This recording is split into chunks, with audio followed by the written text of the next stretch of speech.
Hey guys, today I'm going to show you how to make my favourite minion, Stuart. He's mischievous and adorable, and I think he makes a pretty awesome cake.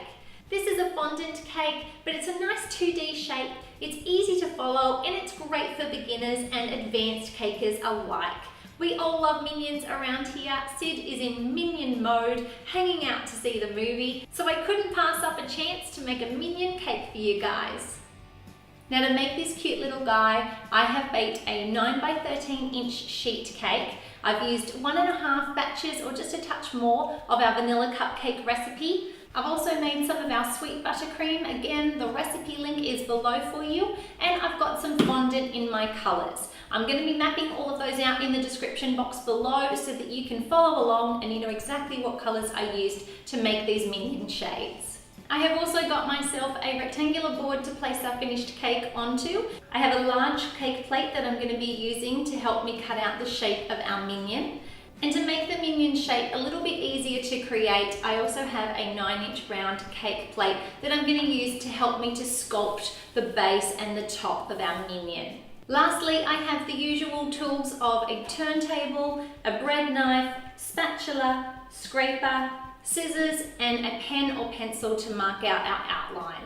So first things first, I want to go ahead and layer our cake and start to trim it up. So the first thing I'm going to do is just level and trim up the top a little bit. Working my way around.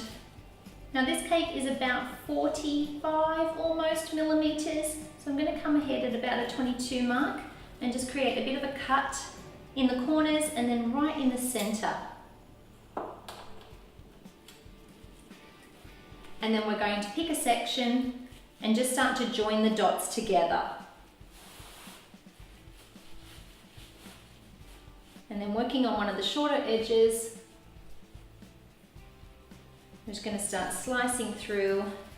So the first thing I want to do is go ahead and apply some frosting to this, taking some of our sweet buttercream and just spreading it around in a nice even layer.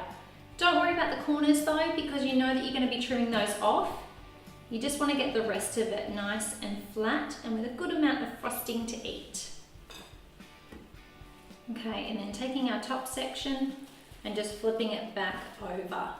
Now if your cake is really soft, you want to go ahead and pop it into the fridge at this stage for about 10 minutes. Mine is fairly firm because this recipe is not a sponge cake, so it's not super fluffy, it's more moist. So I can go ahead and start carving out the shape straight away.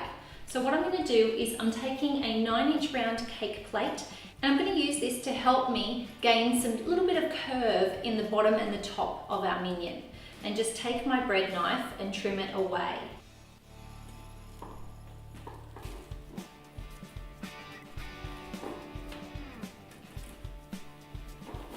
And now for the top of the Minion, I'm going to start by doing the same thing. Trim it down to this cake plate. And then take a look, and I think we want to make it even more curved. So all I'm going to do is place my cake plate in a little bit, where it's very close to the top here, but it leaves a little bit of a gap. And that'll just make the top a little bit more severe. I'm just getting rid of some of the crumbs of the cake. I'm going to take my large cake plate, carefully pick up the cake, and then flip the entire thing over. Peel that off. We can clean up our mess and maybe eat some too. I love vanilla cake with vanilla frosting. And then I'm just going to draw out the template onto our cake plate. Slide that off and then cut out the shape. And then add a little bit of buttercream to our template plate and gently place your cake on top. And then I like to come along and just trim it up a little bit more. And now I'm going to pop this into the fridge for about 15 minutes just so it sets up enough to do our crumb coat. Now a crumb coat is all about locking in the crumbs and nothing to do with what it looks like. So just make sure that you're getting a good thin coat over the entire cake. And then scrape it back as much as you can And then bring it over the top of the cake and do the top of the cake as a crumb coat as well. So now we're going to apply our final coat of buttercream.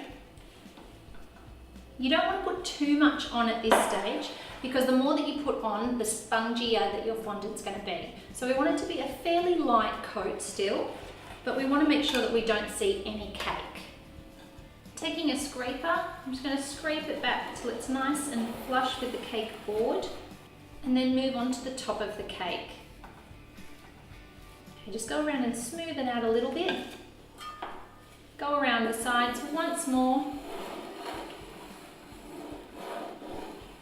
And if you're doing this with buttercream with me, you want to make sure that you've already tinted your fondant and got it ready to go. If you're doing it with ganache, what I suggest is to let the ganache set up for about 6 hours, and then right before you apply your fondant, you want to put a light coating of either a jam syrup or a sugar syrup. And you can check out some of our other tutorials to see how I do that. And I'm just going to give our fondant a really light knead. I'd already kneaded it when I was adding the colour in, but I just want to do it one more time so that it's nice and supple. I always knead one way, get it in towards the centre, flip it around, and then go the other way. Once all the lines are out of here, you'll know that you've kneaded it enough. I'm going to pop down some corn flour, and taking a large rolling pin, we're just going to roll it out to the size we need.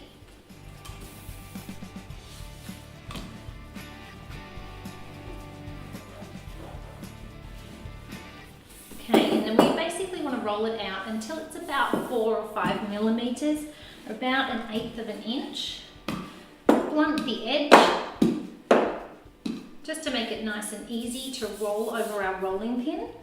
And then I'm going to take our cake, place it down long ways, lift up so that I don't crush that edge, and roll all the way over.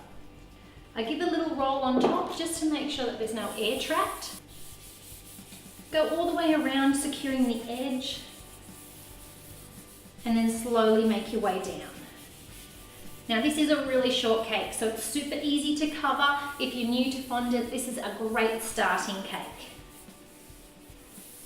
Okay, once it's all secured, you want to take a pizza cutter, just trim some off, and then using a cake smoother, you're just going to rub down the top just to, again, get rid of any air pockets if there is any, and just push a tiny bit of fondant over to the edge. Then I'm going to come along and just secure the fondant at the base of the cake, just so that we know exactly where to cut. And then we're going to come along with our pizza cutter again and trim it up nice and close. Run it off to the edge, turn your cake. Now I'm going to quickly secure the cake to its board, and then we can do our final smoothing. And then just place it down. You want to make sure that it's fairly close to the top because you want to leave room for his little feet and legs. Okay, now I'm going to come along with just a piece of acetate, and I'm also going to use one of our smoothers, and I'm going to push the sides and push this up.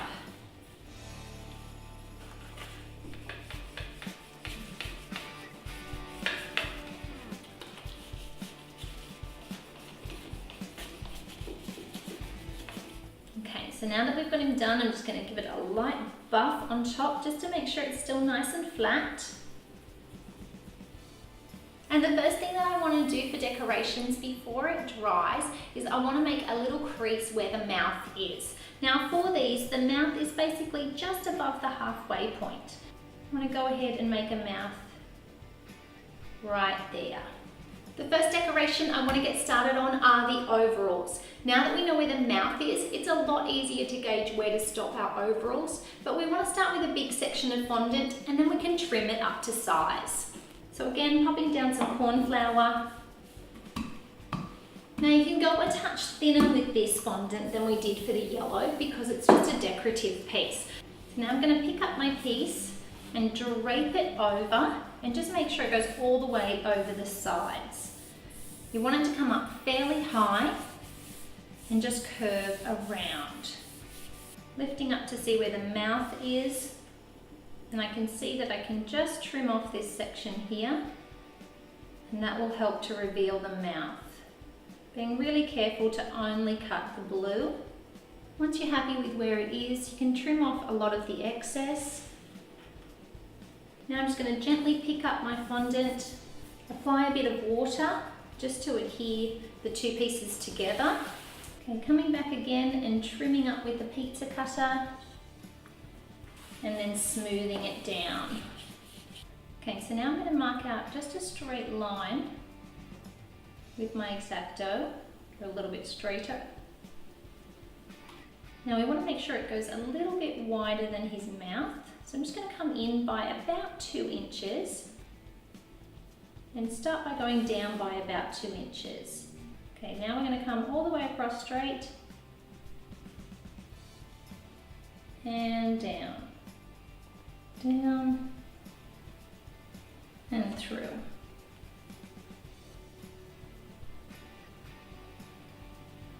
Switching to a smaller rolling pin, we're going to go ahead and roll out some more blue fondant and get ready to make these accents.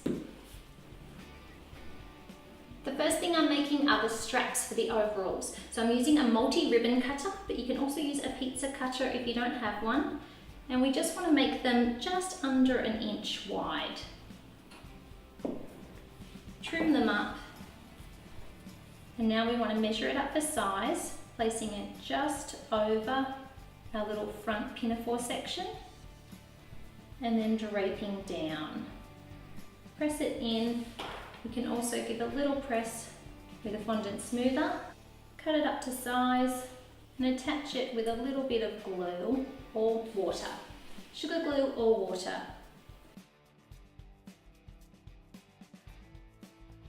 Next I'm going to make a little pocket for the front. Cut a square just to get an idea of size and then trim off the corners. And again apply with some water.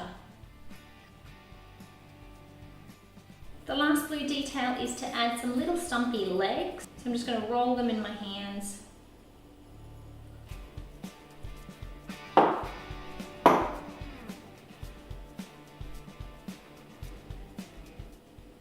And then taking some black, I'm going to make one foot look like it's coming out the front.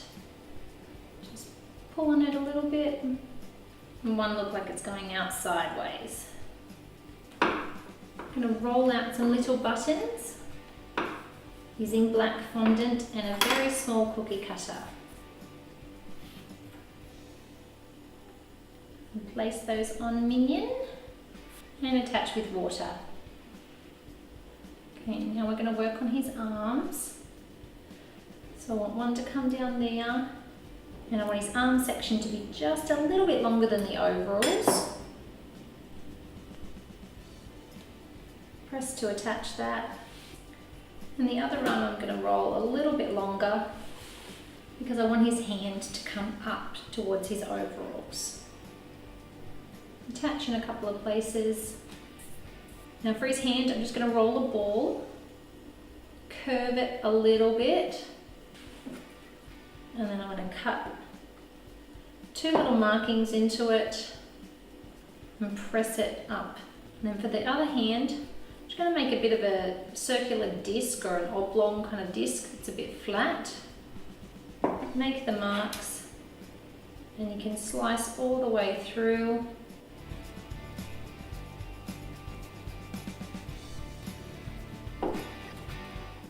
Trim it off and attach it. And I'm going to take this time to personalize it a little bit and put a cute number 3 on the pocket. I also want to come along with a boning tool and just make an impression where the side pockets are and add some little creases.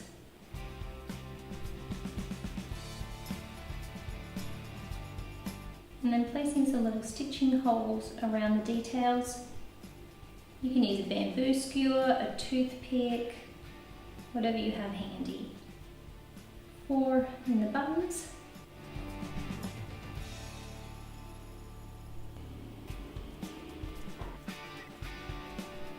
Now I want to make a little tongue that pokes out. Take a boning tool and just make a little center in it, and then trim it to size. Roll out some grey, but keep it fairly thick. So take your large cutter and then take 2 sizes down.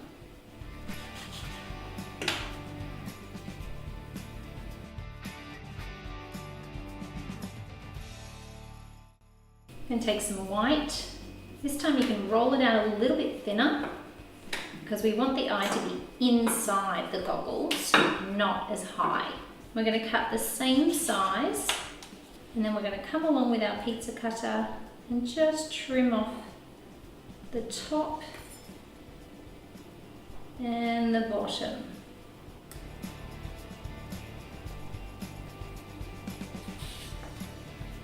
Then I'm going to cut out some chocolate brown, followed by some black, and lastly the tiniest bit of white. Now once you're happy with them, you can add the glue.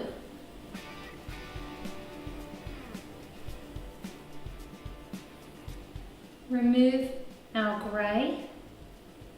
The only thing that we're not going to add glue to is our grey, because first we want to put on our black strips and cover the seam with our grey. Taking our multi-ribbon cutter and just making it a little bit wider.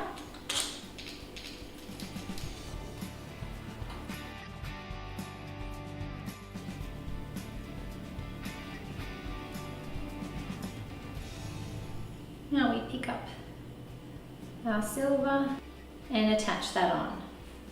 And last, I'm going to roll some little black hairs and then line up the hair. We're just going to do 2 rows. And there you have it, guys. We have Stuart, the adorable Minion. I absolutely love him. He's so cute. I hope you enjoyed watching this.